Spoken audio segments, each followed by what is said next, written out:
ETF index mutual funds నేర్చుకుని stock మార్కెట్లో రాణించాలనుకుంటున్నారా? వెంటనే ఈ నెంబర్కి కాల్ చేయండి. నమస్తే రమగారు. నమస్తే జయ. రమగారు, ఏదైనా చందమామ కథ ఒకటి చెప్తారు? చెప్దాం. ఏం చెప్దాము? లంకెబిందెల కథ చెప్తాను జయ. ఓకే.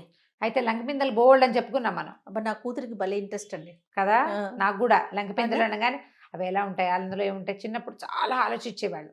అయితే లంకెబిందెలు దొరికాయి అనుకో మనకి, ఆ, ఎవ్వరికి తెలియకుండా దాన్ని దాచిపెట్టడం ఎలా? అది కూడా ఆలోచిస్తారా? మరి అది ఒక పాయింట్ కదా. పాయింట్ ఏంటండి? చిన్నప్పుడు అదే ఆలోచించేవాళ్ళం, సినిమాలు చూసేవాళ్ళం కదా. సినిమాల్లో లంకెబిందెలు దొరికిన తర్వాత లంకెబిందెల్ని ఆనుకుని పాములు ఉంటాయి, సర్పాలు కాపలా కాస్తాయి. ఒకటి. రెండోది, లంకెబిందెలకి కాపలాగా భూతాలు పిశాచాలు ఉంటాయి. ఓకే. అలా చెప్పేవాళ్ళు కథల్లో.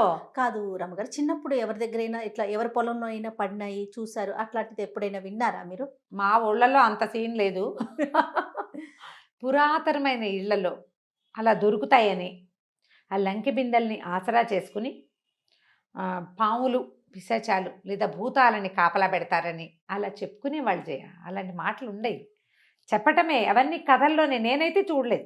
కాదండి, పొలంలో కూడా దొరుకుతాయి అంటారు కదా. మా పొలాల్లో కూడా, మా పొలాలన్నీ తవ్వుతున్న పొలాలు. ఇప్పుడు ఎవ్వరూ తవ్వని, కొన్ని సంవత్సరాలుగా ఎవరూ తవ్వని పొలాలు ఏమైనా ఉంటే అందులో దొరకచ్చు. ప్రతి ఏటా తవ్వే పొలాల్లో ఎక్కడి నుంచి వచ్చేస్తాయి సడన్ గాను? అలా రావు కదా. నిన్నో మొన్న ఎవరన్నా దొంగతనంగా చుట్టుపక్కల ఎవరిదైనా విన్నారా అంటున్నా. ఓకే. పాత కథలు వింటమే తప్ప అదేలేండి, నిజ సంఘటనలు నిజ జీవితంలో జరిగినట్టుగా నాకు కూడా తెలియదు. లంక బిందులు అంటే రెండేనా? జోడు బిందెలు లంకె ఒకదానికొకటి కట్టేసి ఉంటాయని, గొలుసులతో ఉంటాయని, ఆ గొలుసులు కూడా వెండివేనని, తాడుతో కడితే తాడు కొన్నాళ్ళకి పాడైపోతుంది, నేలలో పెట్టేసాయి. అలా ఏమిటో పిచ్చి పిచ్చిగా వింటుండేవాళ్ళం చిన్నప్పుడు కథలు. మరీను ఇంకా ఇప్పుడు మేము విన్న కథలు చాలా, నేను ఇప్పటిదాకా చెప్పలేదు. మీరు విన్నావా? మరీ అభూత కల్పనలాగా ఉంటాయి కదా అని చెప్పట్లేదు. కొన్ని కథలు అయితే భలే విచిత్రమైన కథలు. ఇలా కూడా ఉంటుందా అనిపిస్తుందా? అప్పుడు మేము నమ్మేవాళ్ళం. ఇప్పుడు పిల్లలు ఎవరు నమ్ముతారు? నిజమేనండి. పెద్దవాళ్ళు కూడా ఏంటంటే పిచ్చి కథలు చెప్తున్నారని పోట్లాడతారు. కథని కథలాగా తీసుకోలేము, కష్టమే. ఏదో కొంచెం కాస్త జీవితానికి దగ్గరగా ఉండాలి. ఈ లంకెబిందెల కథ ఒకటి చెప్తాను, చెప్పండి. పూర్వం అంటే ఒక పల్లెటూరులో ఒక రైతు ఉండేవాడు. ఈ రైతుకి పాపం అసలు ఏమీ లేదు, బాగా బక్క రైతు. అయితే ఆ ఊరి జమీందారు గారు వీడి మీద జాలిపడి బంజరు పొలాలు వాళ్ళకి చాలా ఉంటాయి కదా, ఏవో అసలు వాడనివి, అందులో ఒక అరెకరం చెక్కని ఈ రైతుకి ఇచ్చాడు. ఇచ్చి, ఎవరైతే అవ్వుకుని నువ్వు దున్నుకుని పండించుకోరా, నాకేమి ఇవ్వద్దు, నువ్వు బతుకు అంతే. ఈ అరెకరం మా తాత నాకు ఇచ్చాడు, నేను నీకు ఇచ్చాను అనుకో, అంతేనన్నాడు. ఊళ్ళో వాళ్ళంతా ఓహో అన్నారు. మన రైతు కూడా సంతోషించి, సరే ఎవరో స్నేహితుల దగ్గర వాళ్ళ దగ్గర వీళ్ళ దగ్గర ఒక అది తెచ్చుకున్నాడు, నాగలు తెచ్చుకుని ఓ జత ఎడ్లు బాకీ అందరినీ అడిగి. అంటే జమీందారు గారు పొలం ఇచ్చి వాడిని బతకమంటే మనం ఎడ్లన్నా ఇవ్వకపోతే ఎట్లానే ఊళ్ళో జనాలు ఇచ్చారనమాట. దీన్ని తవ్వుతూ ఉంటే మీద నాగలు పెట్టి దున్నేసరికల్లా ఓ రోజంతా దున్నాడు. రెండో రోజుకి ఈ అరకకి నాగలి కొర్రుకి ఏదో పట్టుకుంది. తీరా చూస్తే అతను అదంతా తవ్వేసరికల్లా 2 బిందెలు బయటపడ్డాయి, దాని నిండా బంగారు కాసులు ఉన్నాయి.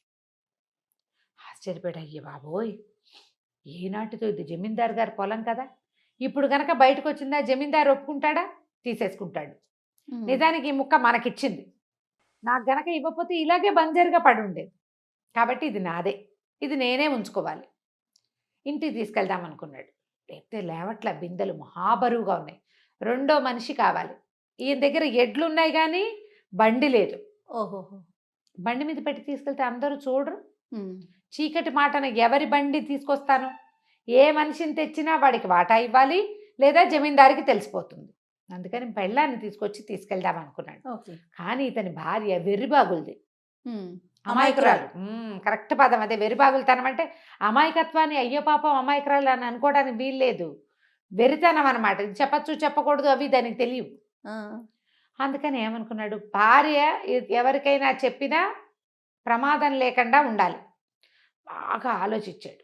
సరే ఏం చేశాడు, ఆ బిందెల్ని అక్కడే కప్పెట్టేసి నాగలి అరక తీసుకొచ్చి, నాగలి తీసుకొచ్చుకున్నాడుగా, నాగల్ని తర్వాత ఎడ్లని తీసుకొచ్చి ఆ స్నేహితుడు ఎవడైతే తనకు తవ్వడానికి ఇచ్చాడో దున్నుకోవడానికి వాళ్ళకి అప్పచెప్పాడు. బాగా చీకటి పడ్డాక ఏం చేశాడు, వెళ్తూ డబ్బులు దగ్గరున్న సంతలో కాసిన చేపలు ఓ కోడి కొన్నాడు. కోడిని ఏం చేశాడు, చెరువు దగ్గర వల వేసుకుంటున్నారు రోజు వాళ్ళు. వలేస్తారు చేపలు పడ్డానికి. చెరువులో ఓ పక్కన వల కట్టి పెడితే ఆ వల ఇంకా ప్రయత్నం ఏముండదు. సాయంత్రానికి ఓ 2-3 చేపలు పడ్డాయి అనుకో, అవి వండుకు తింటారనమాట. ఓకే. ఆ కోడిని చేపలు కొన్నాడుగా, కోడినేమో ఏం చేశాడు, ఆ వలలో కూర్చోబెట్టాడు. మాట్లాడకుండా వినాలి. కోడిని వలలో కూర్చోబెట్టాడు.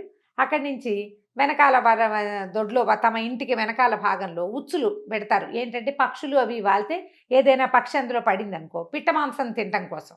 ఓకే. ఆ రోజుల్లో పేదవాళ్ళు వాళ్ళు బతకటా అన్నం తినాలి, కూర కావాలి కదా, ఆధారు పాపం. అందుకని ఆ ఉచ్చుల్లో ఏం చేశాడు, ఈ చేపల్ని ఇరికిచ్చాడు. కొనుక్కొచ్చిన చేపల్ని ఇరికిచ్చి మెల్లిగా భార్య చూడకుండా ఈ పని చేసి ఇంట్లోకి వెళ్ళేసరికల్లా వాళ్ళు ఆవిడని, ఏమిటి చేతులు ఉప్పుకుంటూ వచ్చావు, ఏం వండుతాను, నువ్వు ఏదైనా తెస్తావనుకున్నాను, ఆ అరకలు గట్ట అక్కడ దున్నిన వాడివి, ఆ సంతకెళ్ళి ఏదైనా తేగకూడదు, కాస్త కూర వండుకునేవాళ్ళం అనేసరికల్లా అతనేమన్నాడు, అక్కడ పని అవ్వలేదే, అయినాను మనం దొడ్లో ఉచ్చులేసాము, చెరలో వాలేసాము, ఏం పడ్డాయో చూద్దాం పదా అన్నాడు. భార్యను వెంబడి పెట్టుకు వెళ్ళేసరికల్లా దొడ్లోకి వెళ్ళేసరికి ఉచ్చుల్లో చేపలు పడ్డాయి. అరే భలే వింతగా పడ్డాయి, ఉచ్చుల్లో చేపలు పడ్డం ఏంటి, ఎక్కడ వినలేదు అని చేపలన్నీ ఊడదీసింది. ఉచ్చుల్లో పడ్డ చేపలు చావు, చస్తాయి, చచ్చినాయి నాకు, అవి చచ్చు చేపలే. ఆవిడ తెలియదుగా, చేపలన్నీ ఊడదీసి బొట్లో వేసుకుంది. ఏమే నీళ్లలో వలేసాం కదా, 2 చేపలు పడ్డాయేమో అక్కడ కూడా చూద్దాం పా అన్నాడు. అక్కడికి తీసుకెళ్ళాడు. ఈ వలలో ఓ కోడి పిల్ల తేలుతుంది. కోడి హే అది ఉత్సాహపడింది, అర్రే రే రే కోడి భలే పడింది, ఎవరి కోడో పోనీలే మన వల్ల పడితే మందే. అక్కడి నుంచి వాళ్ళ నుంచి కోడిని తీసుకొచ్చారు. కోడిని తీసుకొచ్చాక ఇంట్లో పెట్టుకోగానే ఏమన్నాడు, ఏమేమే చీకటి పడింది, మన పొలంలో లంకిమిందులు దొరికినాయి, బరువుగా ఉన్నాయి, ఇద్దరం పోయి తెచ్చుకుందాంపా అన్నాడు. అనేసరికి సరే కోడి చేపలు ఇంట్లో పెట్టింది, భర్తతో కలిసి చీకట్లో బయలుదేరింది. రాత్రి అయిపోయింది, చుట్టుపక్కల ఎవరు లేరు, ఇద్దరు నడుచుకుంటూ పోయారు. ఇతను ఏం చేశాడు, సాయంత్రం అక్కడి నుంచి వచ్చేటప్పుడు, సంత నుంచి వచ్చేటప్పుడు ఒక కుండతో ఎర్రనీళ్ళు, ఓ చెట్టు మండ అక్కడ పెట్టాడు తమ పొలం దగ్గర. భార్య చీకట్లో నడుస్తోంది, వాళ్ళకి లాంతర్ సౌభాగ్యం కూడా లేదు, వాళ్ళ జీవితాలకి అలవాటుగా దారిని పోతున్నారు అంతే. ఆ చెట్టు మండ, వేప చెట్టు మండ అనే కుండలో ముంచి చిలకరిచ్చాడు. చిలకరిచ్చేసరికి జల్లుమని నీళ్లు పడ్డాయి. చెట్టు కొమ్మ చిలకరిస్తే నీళ్లు పడవు. ఆ కంగారు పడి, అయ్యో అయ్యో వాన అయ్యా, మబ్బులేని వాన ఎట్లా కురుస్తుంది ఏంటి, వాన వస్తుంది, ఎక్కడి నుంచో చినుకులు పడుతున్నాయని. చినుకులు కాదే, మబ్బులేని వాన, నెత్తుటి వాన, చూసుకో ఎర్రగా ఉన్నట్టుంది అన్నాడు. ఏం కనపడుతుంది, ఇంటికి వెళ్ళాక వెలుగులో చూసుకుంటానండి. ఎర్రనీళ్ళు ఆరిపోయాక కూడా ఎర్రగానే ఉంటాయి. బొళ్ళంతా పడ్డాయి ఆ ఎర్రనీళ్ళు. అక్కడి నుంచి వాన ఆగిపోయింది. ముందుకెళ్ళేసరికల్లా తమ పొలం వచ్చింది, జమీందార్ గారు ఇచ్చింది. సరే గుర్తుపెట్టాడు అక్కడ ఒక పుల్ల, ఆ పుల్లని తీశాడు. ఇద్దరు కలిసి చెరుకో బింద గొలుసు ఊడదీసి చెరో బింద నెత్తిని పెట్టుకుని మోసుకొని తీసుకొచ్చారు. తీసుకొస్తుంటే ఏమైంది, దారిలో ఆవులు రాత్రి బ్రహ్మని మూలుగుతుంటే అమ్మాయింది, ఎవరై మూలుగుతున్నారు, ఏడుస్తున్నట్టు వినపడుతుంది, ఏమిటా శబ్దం అని. ఆవిడకి చీకట్లో తిరిగే అలవాటు లేదు, ఆడవాళ్ళు వెళ్ళరు కదా రాత్రిళ్ళు పొలాలకి. ఏమన్నాడు, అదిగా అదే మన జమీందారు లేడు, జమీందారిని దయ్యం పట్టుకుంది, దయ్యాలు ఎత్తుకుపోయినాయట, పాలేళ్ళు వాళ్ళంతా నౌకర్లు ఉంటారు కదా, వాళ్ళంతా ఏడుస్తున్నారే, వాళ్ళవే మూలుగులు అన్నాడు. జమీందారు గారిని దయ్యం ఎత్తుకుపోయింది అది అనగానే ఓహో సరేలే అనుకుంది. సరే ఇద్దరు వచ్చి వెనకాల ఏం చేశారు, ఎవరికి చెప్పకూడదే పిచ్చిబందా, దాచిపెడదాం, వీటిని బయట పెట్టుకోకూడదు అన్నాడు. ఇద్దరు కలిసి దొడ్లో ఓ చోట గొయ్యి తీశారు, ఈ బిందెలు 2 పాతి పెట్టారు. ఆవిడేం చేసింది, ఇంట్లోకి వెళ్ళి ఆ చేపల రుద్ది కూర వండింది, కోడిని రేపు వండుకుందానిలే, అన్నం ఉందిగా అంది. ఇద్దరు కలిసి అన్నాలు తినేశారు. అన్నం ఉంది, చేపల కూర వండుకున్నారు. ఆ కోడి ఎక్కడో పెట్టుకుంది. బతుకున్న కోడి ఏముంది, అది అటు ఇటు తిరుగుతుంది కదా, దానికి ఏదో 2 గింజలు వేసింది, బుట్ట కింద పెట్టింది, అన్నాలు తినేసాక పడుకుంది. ఇంత దూరం నడిచి వెళ్ళేసరికల్లా ఆవిడ కొళ్ళు తెలియలే. ఇతను ఏం చేశాడు, ఈయన మంచి ఉత్సాహం మీద ఉన్నాడు కదా, ఎక్కడైతే గొయ్యి తీసి పాతి పెట్టారో అక్కడ గుర్తుగా పుల్ల కూడా పెట్టుకున్నారు. ఆ పుల్లను అక్కడే ఉంచి ఆ బిందెలు 2 అక్కడి నుంచి తీసేసాడు అతను. ఇంకో చోట గొయ్యి తవ్వి నగల మొత్తం బంగారం, అందులో కాసులు ఉన్నాయిగా, కాసులు 2 ఓ గోతులో, బిందెలు 2 ఇంకో గోతులో పాతి పెట్టేశాడు.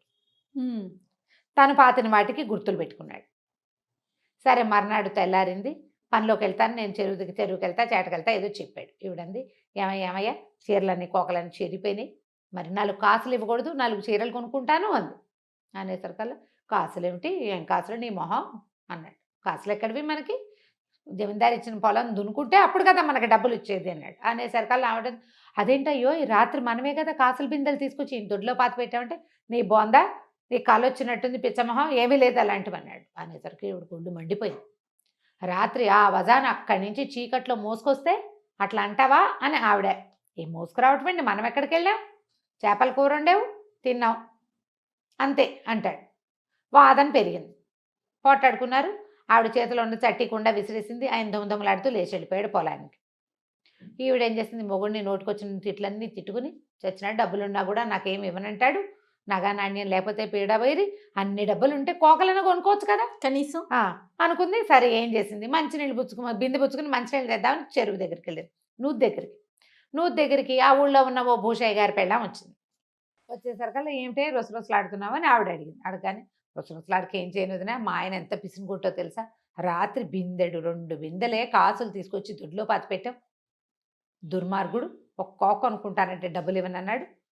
అంటే బిందెలు ఎక్కడ ఏ మీకు అని అడిగింది ఆవిడ.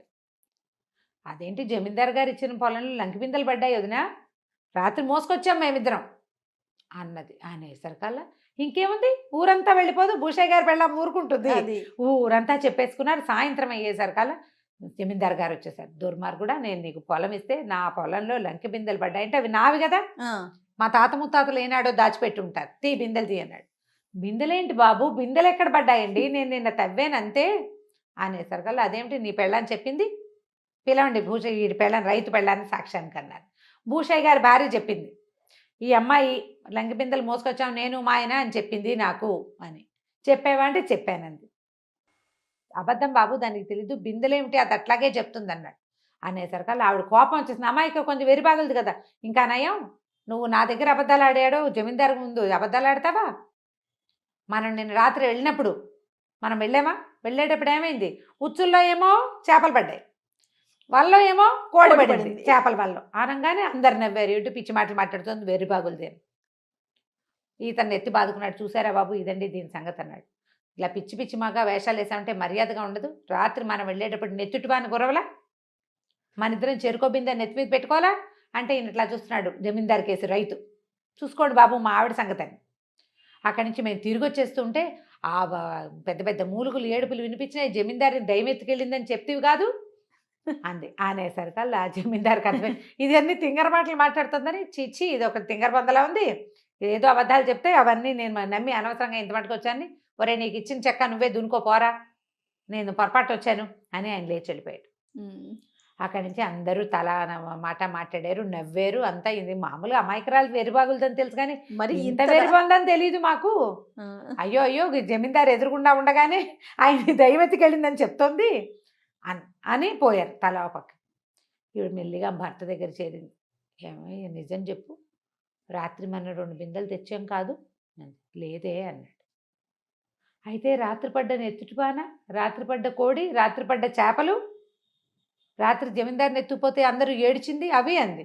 నీకు కళ వచ్చిందే అన్నాడు. అట్లాంటి కళ్ళు వస్తాయా అని ఆశ్చర్యపోయింది. సరే ఇంకేముంది, ఇక నిజమయ్యే అవకాశం లేదు. అక్కడి నుంచి ఏం చేసింది, రాత్రి మనం పుల్ల పెట్టితే అని పరిగెత్తుకుంటూ పోయి అక్కడ తవ్వింది. ఏమీ లేదు అక్కడ. అట్లాంటి కళ వచ్చిందా నాకు, చేపల తేపులు ఇంకా వస్తున్నాయే అనుకుంటోంది. చేపల కూర తింది కదా, కానీ ఇంకేమీ లేదు. అక్కడి నుంచి ఇతను ఏం చేశాడు, ఆ కాసులు బయటికి తీయకుండా ఆ పొలం దున్నుకుంటూ క్రమంగా కాస్త ధనవంతుడు అయ్యాక తన డబ్బులు నిదానంగా పడి, ఎందుకంటే భార్య వెరిబాగులది, తెలియజేస్తే మొత్తం పోతుంది. దాని వెరిబాగులతనాన్ని ఆసరా చేసుకుని దాని ఇంట్లోనే తన అమ్మాయిని ఏం చేయలే, ఉంచుకున్నాడు తనతో పాటే. కానీ దాన్ని ఆసరా చేసుకుని ఈ డబ్బులన్నీ సంపాదించేసుకున్నాడు అనమాట. ఊళ్ళో వాళ్ళంతా ఊరుకున్నారు. తర్వాత అమ్మాయి నగలు కొన్నా నాణ్యంగా ఉన్నామన్నా ఎవరు నమ్మేవాళ్ళు కాదు, పట్టించుకునేవాళ్ళు కాదు. వాడు సంపాదించుకుంటున్నాడు అనుకుని ఊరుకునేవాళ్ళు. కథ కంచికి మనం ఇంటికి. చాలా బాగుంది, చిన్న క్యూట్ స్టోరీ కదా. ఇలా ఇప్పుడు ఎవరు ఇలాగే కదా మోసం చేస్తారు. అవునండి, మోసపోయేది ఇలానే కదా. ఇప్పుడు అమ్మాయి పాపం అమాయకురాలు భార్య కాబట్టి సరిపోయింది, ఇంకోళ్ళనైతే అదే కదా. చాలా బాగుందండి. నమస్తే రమ్మగారు. నమస్తే.